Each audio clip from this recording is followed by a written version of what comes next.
Di episode sebelumnya diceritakan kalau Zenkai memutuskan untuk berpindah kubu dan bergabung dengan sekte iblis yang kemudian diperintahkan mengambil pusaka dewa penyihir di makam almarhum ayahnya Sui-Ying. Sementara itu, Jirong juga mendapatkan perintah dari pendeta kedua untuk mendekati Qingxi dan menyebarkan racun iblis melalui aula Longshan sehingga kekacauan terjadi di mana-mana.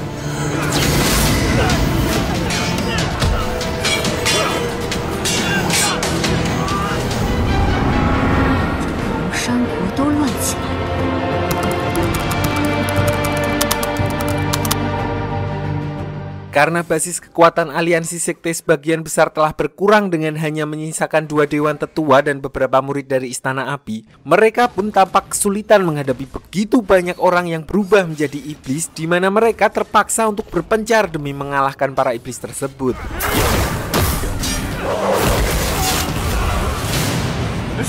Bahkan beberapa rekan Sui-Ying dari Istana Api sempat terkena racun iblis yang membuat pergerakan Sui-Ying dan yang lainnya jadi terhambat karena di satu sisi mereka harus melawan para iblis, namun di sisi lain mereka juga harus menyelamatkan rekan-rekannya dan mencari tahu sebab pengiblisan massal tersebut. Untungnya di tengah kekacauan itu, Yue berhasil mengidentifikasi sumber masalah yang ternyata berasal dari plat hitam aula Longshan sehingga mereka bisa langsung bergegas menuju ke sana untuk menghentikan penyebaran racun iblis tersebut.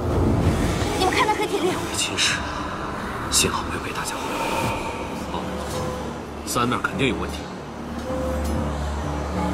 Sementara itu, keadaan di aula Longshan sendiri pun tidak kalah kacau, di mana sebagian besar anggotanya juga terkena racun iblis termasuk Qingxi, ketuaan dan wakilnya. Untungnya Sui-Ying dan yang lainnya segera tiba di tempat itu sehingga dia bisa membantu Qingxi menekan penyebaran racun di dalam tubuhnya.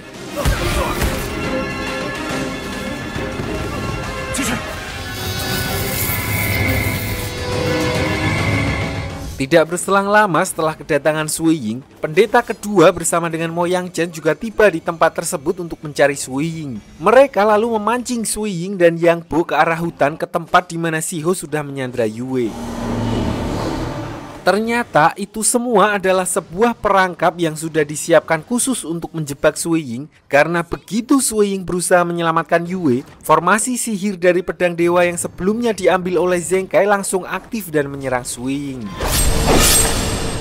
Jadi diceritakan kalau pedang dewa penyihir adalah salah satu senjata rahasia yang dibuat khusus oleh leluhur dewa iblis menggunakan pil jiwanya sendiri untuk membunuh satu-satunya ancaman bagi sukunya, yaitu manusia yang mewarisi darah purba. Dimana ketika pedang itu tertancap di tubuh seseorang yang memiliki darah purba, maka darah purba miliknya akan tersedot dan digantikan dengan racun 6 dendam yang sangat mematikan dan tidak memiliki obat penawar.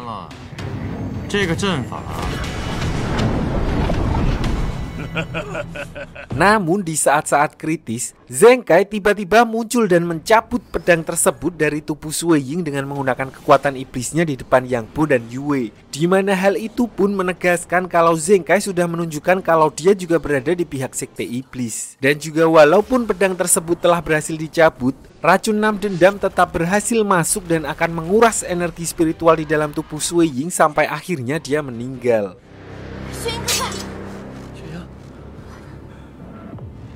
武神之剑的归六人，就算解开武神阵，东伯学一点点的痛苦下去吧。 Di sisi lain, diperlihatkan ketua sekte Belati Darah dan ketua sekte Air Tao yang sama-sama sedang keteteran menghadapi para iblis seorang diri. Walaupun sudah berusaha semaksimal mungkin, namun mereka berdua tetap tidak bisa menyelamatkan para murid dari sekte mereka masing-masing karena kekuatan mereka sudah banyak terkuras. Dan akhirnya mereka justru tewas oleh para murid mereka sendiri yang terkena efek pengiblisan. Dan itu juga berarti semua dewan tetua telah wafat dan hanya menyisakan Sui-Ying dan rekan-rekannya untuk melawan serikat iblis.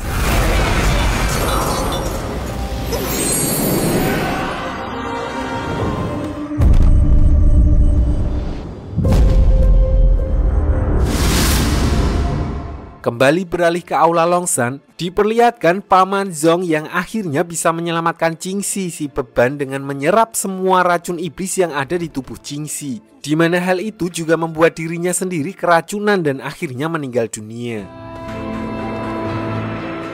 Jingxi yang tidak mau menyia-nyiakan pengorbanan pamannya itu pun lalu berusaha untuk menyelamatkan ketuaan dan wakilnya. Namun satu-satunya cara untuk menghentikan kekacauan itu adalah melepas janji mantra yang hanya bisa dilakukan oleh ketuaan yang sekarang sudah terkontaminasi racun iblis. Disinilah terpaksa Jingxi yang tidak punya pilihan lain harus segera mengakhiri penderitaan mereka dengan mengirimnya ke rahmatullah.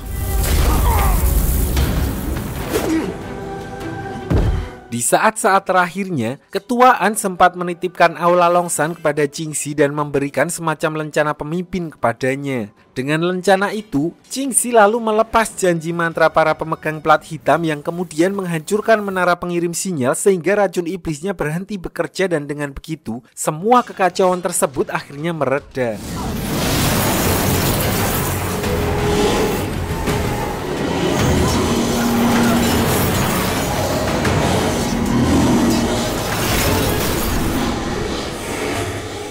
Di sisi lain, Eugene dari alam dewa ternyata juga menyaksikan semua kejadian di alam manusia yang membuatnya sangat khawatir sehingga dia memutuskan untuk kembali turun ke bumi dan menemani saat-saat terakhir Swing.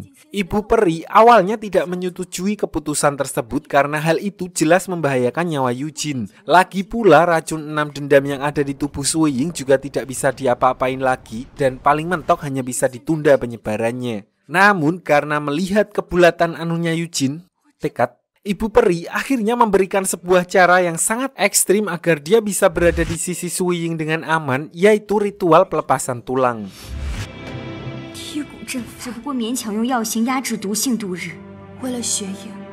Ritual itu dimaksudkan untuk melepas nadi dewa yang ada di tubuh Eugene secara keseluruhan, sehingga dia akan berubah menjadi manusia biasa dan tidak bisa lagi masuk ke alam dewa. Lalu setelah dijelaskan mengenai semua resiko yang ada, Eugene pun akhirnya memantapkan hati dan segera menjalani ritual tersebut.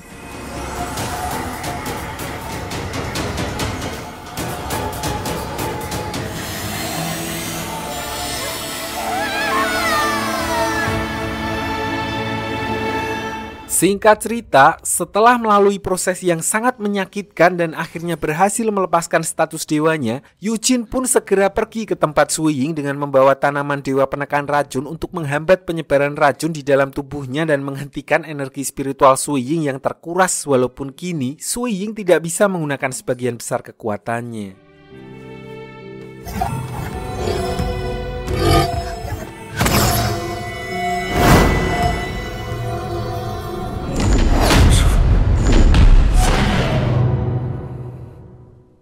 Di sisi lain, Guru Bai yang telah memaksakan dirinya terlalu keras akhirnya juga meninggal di hadapan Jirong, di mana hal itu membuatnya sangat menyesal karena satu-satunya orang yang benar-benar mempedulikannya sejak kecil justru meninggal karena ulahnya.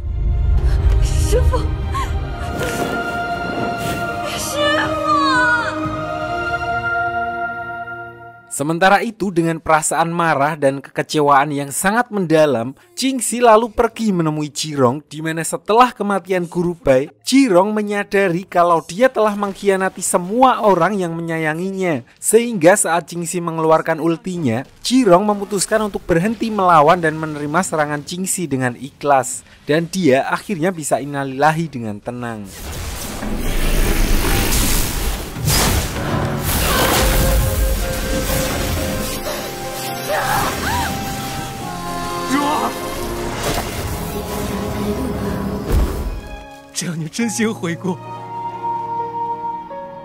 Singkat cerita, untuk menebus kesalahannya, diperlihatkan kedewasaan Jingxi yang kini telah menjadi pemimpin aula Longsan, di mana dia lalu memutuskan untuk membantu masyarakat yang terkena dampak serangan iblis sebelumnya dengan membuka penampungan di aula Longsan untuk membangun kembali kepercayaan masyarakat terhadap organisasi yang seharusnya melindungi mereka dari sekte iblis pasca kekacauan.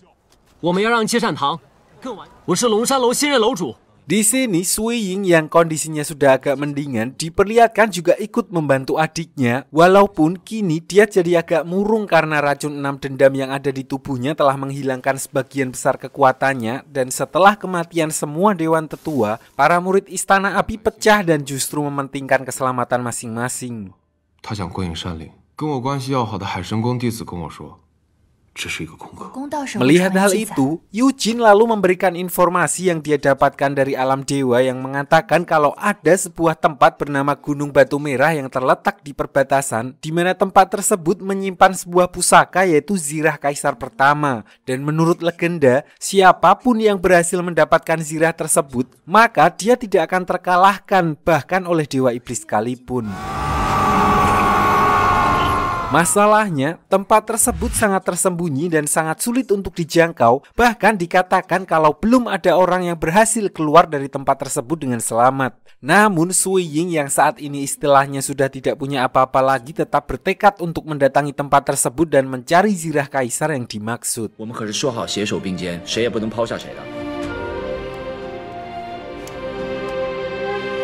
Di sisi lain, Zheng Kai yang sebelumnya menyelamatkan Sui Ying lalu kembali menemui Dewa Iblis dan juga pendeta kedua di markas mereka, di mana awalnya Dewa Iblis tampak tidak senang dengan aksi Zheng Kai sebelumnya yang otomatis menghambat rencananya. Namun Zheng Kai berusaha untuk mendapatkan kepercayaannya lagi dengan memberikan info kalau Sui Ying dan teman-temannya sedang OTW ke Gunung Batu Merah. Mendengar hal itu, Dewa Iblis pun kemudian memerintahkannya untuk segera pergi ke sana dan menghabisi Sui Ying demi membuktikan kesetiaannya. Di sisi lain, diperlihatkan Sui Ying dan rekan-rekannya telah sampai di wilayah gurun sekitar Gunung Batu Merah, di mana mereka langsung disambut oleh badai pasir yang membuat mereka mau nggak mau harus berlindung di tempat yang aman. Saat sedang mencari tempat berlindung, mereka lalu tidak sengaja menemukan puluhan jasad orang-orang dengan kondisi yang sangat aneh, di mana jasad-jasad tersebut sama sekali tidak terlihat seperti habis diserang ataupun terkena penyakit, melainkan terlihat seperti meninggal dalam kondisi yang bahagia. Karena penasaran, mereka pun memutuskan untuk memeriksa tempat tersebut hingga kemudian mereka tidak sadar telah memasuki sebuah dimensi ilusi di mana para dewan tetua yang sudah meninggal kembali muncul dan menyambut kedatangan mereka dengan hangat. Anehnya, di sini ilusi tersebut sama sekali tidak berpengaruh terhadap Sui Ying dan tanpa membuang banyak waktu, dia pun segera menyadarkan rekan-rekannya agar mereka tidak larut dalam ilusi tersebut.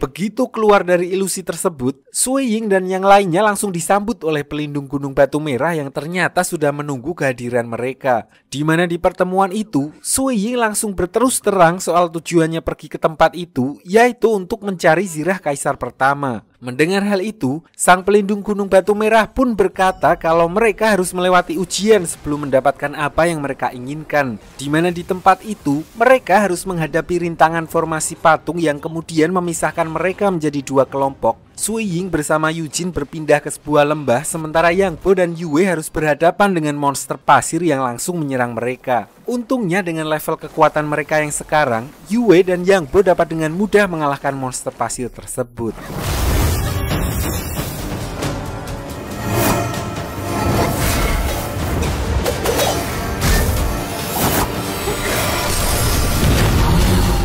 Sementara itu, Sui Ying dan Eugene yang sebelumnya berpindah ke sebuah lembah ternyata menemukan sesuatu yang sangat mengejutkan, yaitu jasad kedua orang tua Eugene yang ternyata selama ini disimpan di tempat tersebut. Awalnya Eugene sempat berpikir untuk segera membawa kedua jasad orang tuanya itu kembali. Namun Sui Ying justru melarangnya karena selama 20 tahun ini pun kedua jasad itu masih aman dan dalam kondisi sempurna. Takutnya begitu mereka membawanya keluar dari wilayah padang pasir, kedua jasad itu justru langsung hancur seketika. Dari tempat tersebut, Sui Ying dan Eugene lalu bertemu dengan Yang Po dan Yue yang sudah lebih dulu sampai di tempat ketua Gunung Batu Merah, di mana setelah mereka berempat dinyatakan lulus ujian di tempat tersebut, mereka mendapatkan hadiah berupa kitab teknik rahasia untuk mengembangkan kekuatan mereka masing-masing. Namun tidak berselang lama, alarm di sana bunyi tinut-tinut yang mengindikasikan kalau ada iblis yang telah menyusup ke wilayah tersebut dan lebih tepatnya berada di area tempat kedua jasad orang tua Eugene berada, di mana Sui Ying dan Eugene pun juga bergegas menuju ke sana.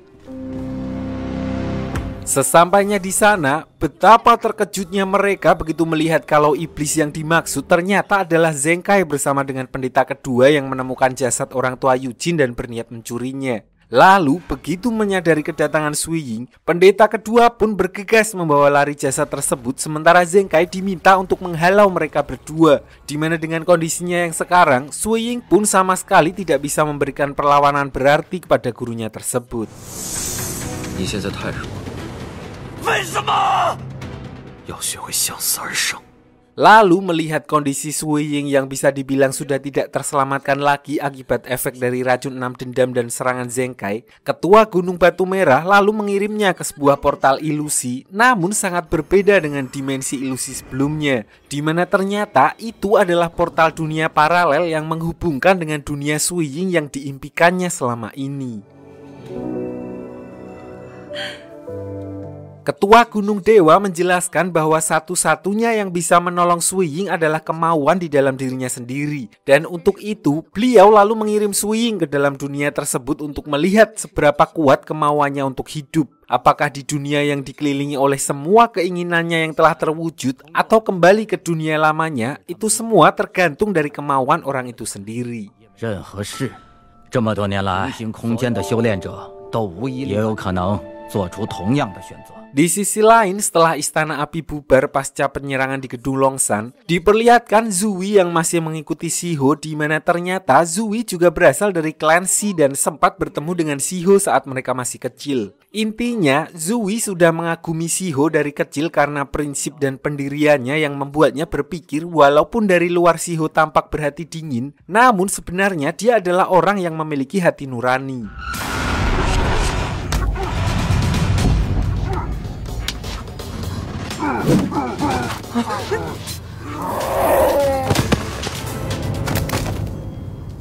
Sampai di sini, Shiho pun akhirnya mengakui kalau dia terpaksa menjalani kehidupan seperti ini karena dia juga ingin menjadi pahlawan bagi negara Longsan. Sayangnya, semua orang tampak tidak peduli dengannya dan lebih mengistimewakan Suiying, di mana Shiho berpikir kalau seharusnya dia yang berada di posisi itu, sehingga dia bertekad untuk mengambil jalan apapun asalkan bisa mengalahkan Suiying. 能够是一个。 Di tengah percakapan mereka, pendeta kedua tiba-tiba muncul di sana dan Shiho pun langsung menyuruh Zui untuk bersembunyi. Di mana pendeta kedua mengabarkan kalau sekte iblis akan mengadakan ritual kebangkitan dewa iblis dan Shiho diminta untuk membantunya berjaga di lokasi. 你也别怨我，好好的折磨。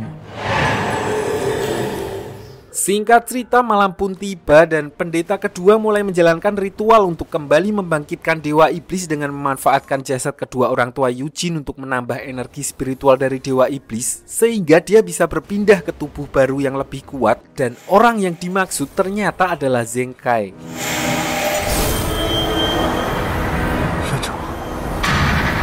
Tanpa membuang banyak waktu, pendeta kedua lalu mentransfer pil jiwa dewa iblis ke dalam tubuh Zenkai. Dan hal yang lebih mengejutkan lagi, ternyata Shiho dibawa ke tempat tersebut adalah untuk digunakan sebagai tumbal, di mana energi spiritualnya akan diserap habis untuk menyegel jiwa Zenkai di dalam tubuhnya sendiri.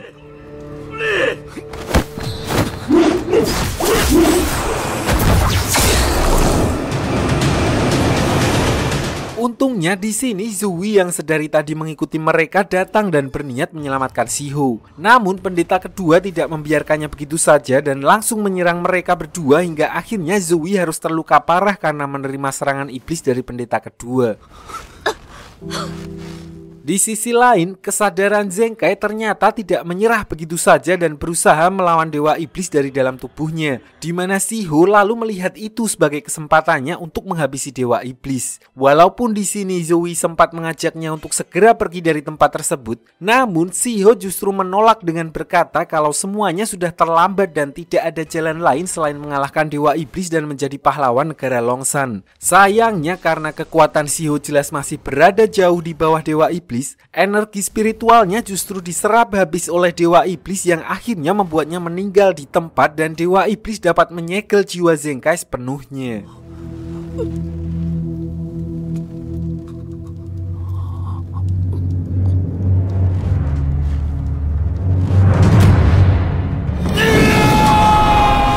Setelah Dewa Iblis bangkit, kini artinya mereka harus kembali mengumpulkan kekuatan untuk berperang dengan sisa-sisa aliansi sekte besar, di mana kemudian pendeta kedua pergi menemui salah satu jenderal iblis yang selama 20 tahun ini diperintahkan untuk bersembunyi dan mengumpulkan pasukan sebanyak-banyaknya di sebuah kota terpencil.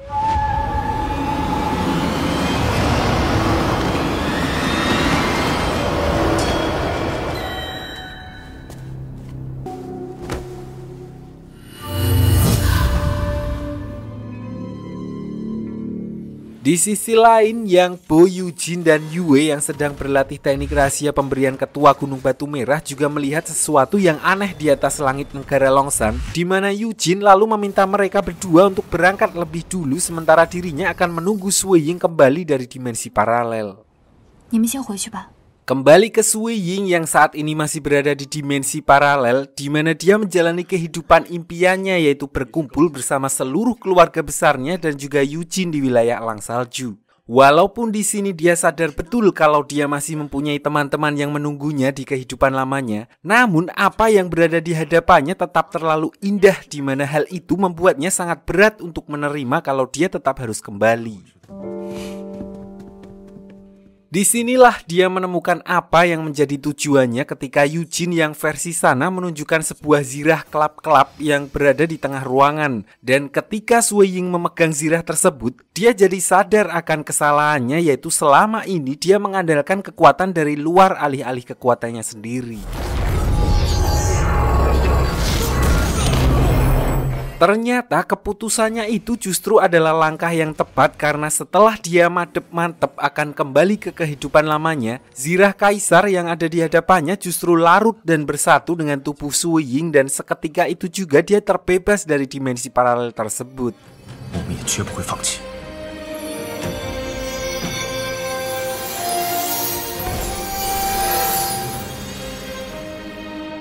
Begitu kembali ke dunia manusia, Sui Ying yang kini telah berganti skin menggunakan zirah kaisar pertama lalu diberitahu oleh ketua Gunung Batu Merah kalau portal antar dimensi itu juga akan memfilter semua gejala negatif di dalam dirinya, dan itu artinya racun 6 dendam di dalam tubuh Sui Ying juga telah hilang. Tidak hanya itu, selain mendapat zirah kaisar pertama, kekuatan Sui Ying juga telah kembali sepenuhnya yang membuat level kultivasinya saat ini telah meningkat jauh di atas para dewan tetua sekalipun.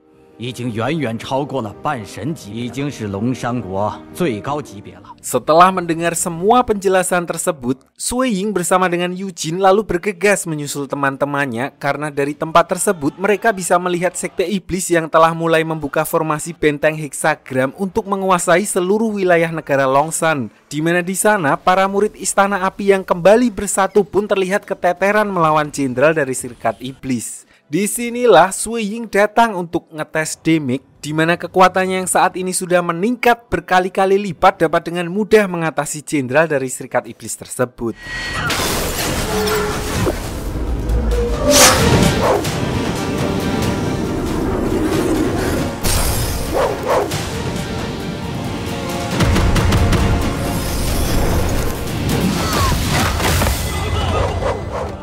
Setelah mengalahkan jenderalnya, Sui Ying pun langsung menuju ke tempat Dewa Iblis, di mana saat Sui Ying sedang baiwan dengannya, Zheng Kai dari dalam tubuhnya juga berusaha untuk melawan Dewa Iblis yang menyegel jiwanya. Yang mana hal itu menegaskan kalau selama ini dirinya kurang lebih memiliki rencana yang sama seperti ibunya Sui Ying sebelumnya, yaitu pura-pura mengalah agar bisa menunggu waktu yang tepat untuk menyerang Dewa Iblis. Hal itu pun membuat Dewa Iblis sempat kehilangan kontrol atas tubuhnya, gitu, sehingga Sui Ying mempunyai kesempatan untuk mencucuk tubuh Zheng Kai untuk menghabisi Dewa Iblis bersamanya.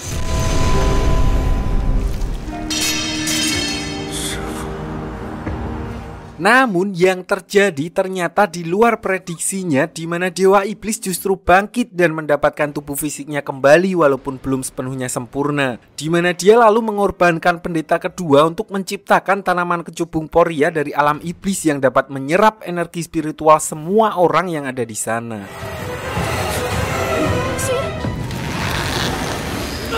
Rekan-rekan Sui Ying yang menyaksikan hal itu pun tidak tinggal diam, di mana Yue berusaha mencari titik lemah tanaman iblis tersebut, sementara Yujin menggantikan Sui Ying untuk menyibukkan Dewa Iblis. Namun semua usaha tersebut ternyata sia-sia karena semakin tanaman tersebut diserang, tanaman itu justru mengumpulkan energi serangannya dan mengembalikannya yang akhirnya membuat Yue terluka parah setelah menerima serangan tersebut dengan telak.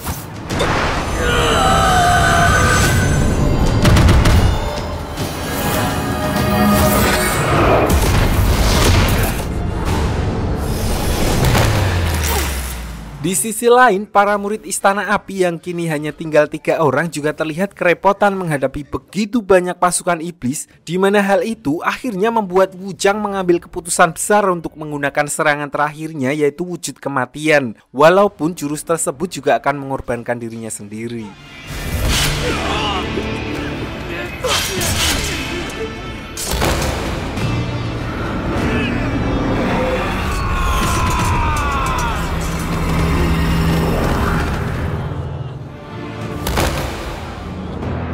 Kembali ke Sui Ying, di mana setelah merasakan teman-temannya berguguran satu demi satu, diperlihatkan dia sekali lagi berhasil membangkitkan kekuatan darah purba miliknya yang secara khusus diperuntukkan untuk mengcounter kekuatan iblis. Dengan kekuatan tersebut, Sui Ying kemudian membakar tanaman tersebut dari dalam sehingga dia dapat dengan mudah keluar dari tanaman itu dan langsung satset menyelamatkan Yujin dari serangan dewa iblis.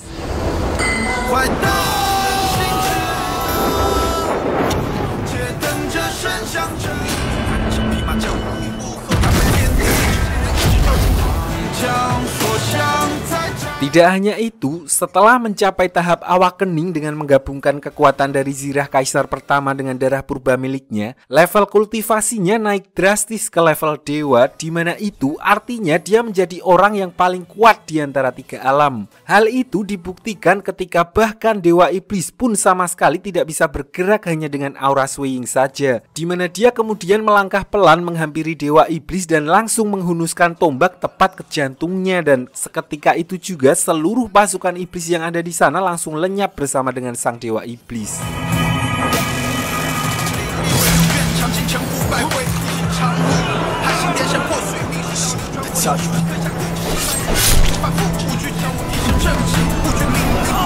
Setelah perjalanan panjang berperang melawan sekte iblis dengan mengorbankan begitu banyak orang, Sui Ying akhirnya berhasil mengakhirinya dan memusnahkan dewa iblis untuk selama-lamanya. Dan dengan begitu, dia pun akhirnya menjadi pahlawan negara Longsan seperti apa yang diinginkannya selama ini. Dan film pun tamat.